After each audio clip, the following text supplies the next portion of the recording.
Shalom, this is Rabbi Klein from the Greater Miami Jewish Federation. I'd like to share with you today a concept that is rather complex, but I think if you follow with me, I think you'll have a new way of framing the holiday of Passover. And the reason why it's complex is I'm going to talk about some ideas in Jewish cultic law, laws of the sacrifices, and sometimes it's very hard to relate to. But in these rituals and in the symbolism, I think there is a fundamental idea from which we can learn. So let's talk about matzah and chametz.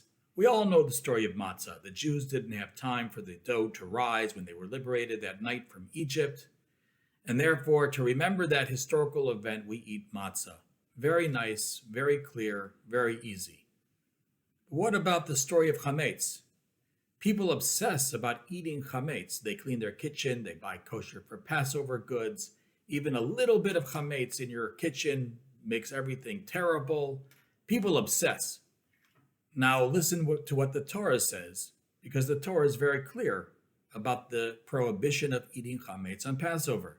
The Torah says in Exodus chapter 12, "No leaven shall be found in your houses for 7 days.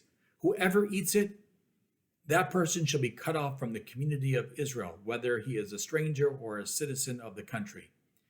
Now here we learn not only can't you eat it, you can't own it, you can't have any benefit from it. We actually, on the 14th of Nisan, the day before, Erev Pesach, before the Seder, we search at night for the chametz. The next morning we burn it, we make a proclamation of nullification, and then we do a sale of our chametz. All of these things are to get rid of chametz, not only from eating it, but from even having it in our property. But I ask you, if the whole purpose is just to remember the exodus from Egypt and the matzah, what's the big deal? So you eat some matzah and then you have your sandwich. Why is it such a big deal to stay away from chametz? Now I think the answer can be found in an interesting fact. On the one hand, it's clear that chametz is the polar opposite of matzah. But on the other hand, and I want to develop this idea with you for a little bit, chametz has an existence of its own separate than matzah. I want to show you this. When does the prohibition from eating chametz begin? You would think that the prohibition begins the night of Passover, when I have my matzah in front of me at the Seder night, but it doesn't. According to the rabbis and according to the Torah, according to some, the prohibition of eating chametz begins on Erev Pesach, the 14th of Nisan, before the Seder, from the 6th hour of the day on, at least according to one opinion of Rabbi Yehuda, which becomes the accepted ruling throughout Jewish history. In other words, even before there's any obligation to eat matzah, you're still not allowed to eat chametz. So now I want to ask a question. What generates this independent prohibition? And the Talmud brings two theories, and I want to focus on one theory, which has to do with the Korban Pesach, which is the Paschal offering. The Paschal offering, to remind all of us, is on the Seder. We have a shank bone that reminds us of that Paschal offering. It was offered on the 14th of Nisan and eaten on the night of the 15th of Nisan, which is the night of the first Seder. So, a few weeks ago, we read in Parashah Kitisa, in the book of Exodus, we have a law regarding the Passover sacrifice. The Torah tells us the following: you should not offer the blood of my sacrifice, the Paschal offering, with anything leavened, and the sacrifice of the feast of Passover should not be left until the morning. I want to focus on the first half of this verse. You shall not offer the blood of my sacrifice with anything leavened. This means that when you sacrifice the Paschal offering, you can't have leaven in your possession. And since, when do we offer the Paschal offering? We offer it from midday on. That means there is no chametz allowed to be eaten from midday on. Now let's unpack this idea, because I don't think this is just a technical point, but I think it presents a fundamental concept. I want to look at the issue of the mincha, grain offerings in the Torah. You see, there were grain offerings called the mincha that they were offered in the temple or the tabernacle every day, either on their own or as an accompaniment to the animal sacrifices.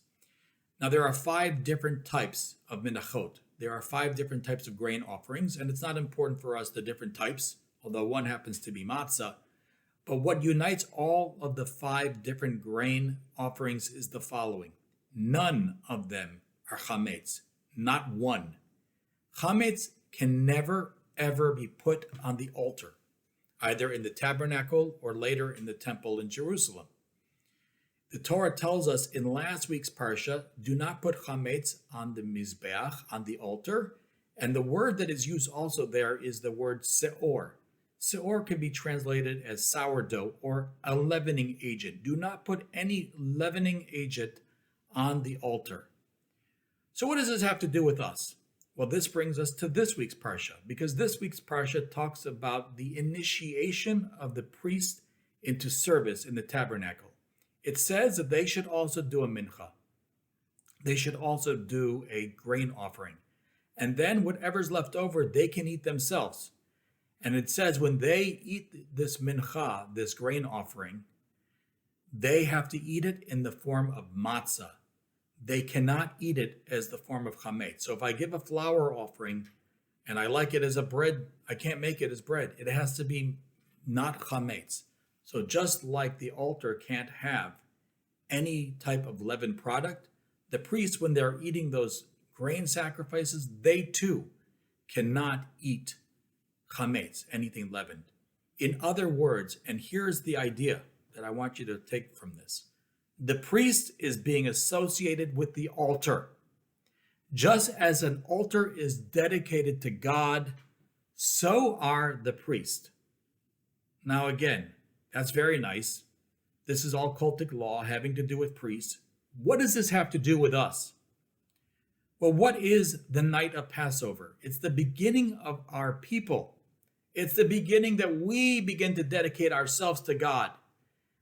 And beginnings are extremely important.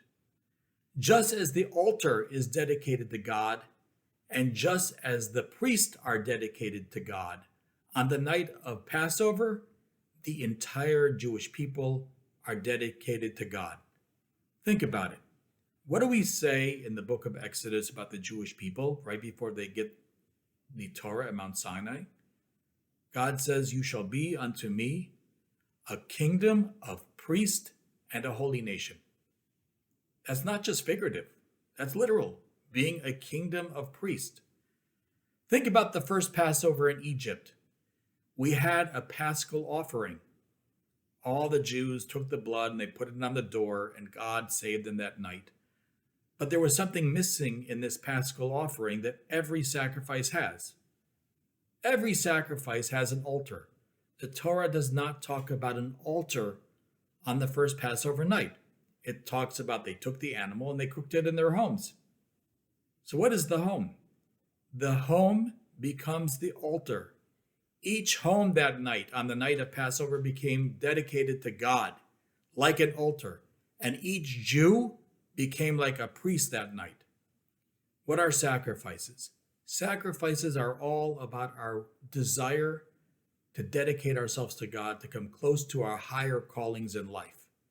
So by abstaining from chametz, we are actually imitating those priests. And those priests are like the altar. The altar, we are told, has no seor, no leavening agent. So the priests can't eat any leavening agents, and we can't eat any leavening agents. And what do we read on Erev Pesach, Passover Eve? We have to destroy chametz. But the Torah says something really interesting. Tashbitu seor mebatechem. You shall destroy seor, the leavening agents, mibatechem, from your houses. Your house is like that initial house in the land of Egypt. Your house, your family, your life can be made into an altar to God. So we've answered a lot of our questions, but why is there no seor on the altar at all? Here the Torah doesn't explain why you can't have a leavening agent on the altar. But I want to note that the rabbis read this symbolically, because what is leaven? Leaven is something that is puffed up, it rises, and it represents in Jewish thought the Yetzer Hara, the evil inclinations. Evil inclination comes from an unrealistic sense of self, a blown up ego where there's no space for anyone else. You know, a person should not feel puffed up or proud because they're Jewish. Exactly the opposite. They should feel humbled and privileged. To be a Jew is a privilege, but is not a sense of entitlement. And I think the reason why we should be humbled is because as Jews, we are being called to something higher than ourselves. In fact, just like the priest, we are dedicating ourselves, just like the altar, to a higher calling in life. And at that moment of dedication, at that moment of beginning, there's no room for my ego, my needs. On Passover is a time of beginning, and it's a time of dedication. It's the beginning of the Jewish people. So even a tiny bit of chametz, a tiny bit of ego, of leavening agent, that can destroy everything. So think about this. Yes, matzah is to remember that they went out freely without time for it to rise. But matzah is not only about what it is, but what it is not. Matzah is a story about not allowing dough to rise and to be mindful of ourselves and to prevent ourselves from being puffed up. Even a little chametz on Passover is not nullified in a mixture. And so I think that this is a very significant idea, that we have to be mindful at this point in time of Passover, of dedicating ourselves to our higher calling in life. And even a little chametz, even being a little puffed up, is too much. Let's all this year take this lesson to heart. Let's realign our values for our higher calling, just like the priests did on the day that they were initiated into service. We today are being initiated into the service. We are like the altars, and we are like the priest. And therefore, we can't have any chametz in our homes. We dedicate ourselves also to this higher calling. I want to wish all of us Echad Kasher V'Sameach, a very happy and kosher Passover. Blessings to all.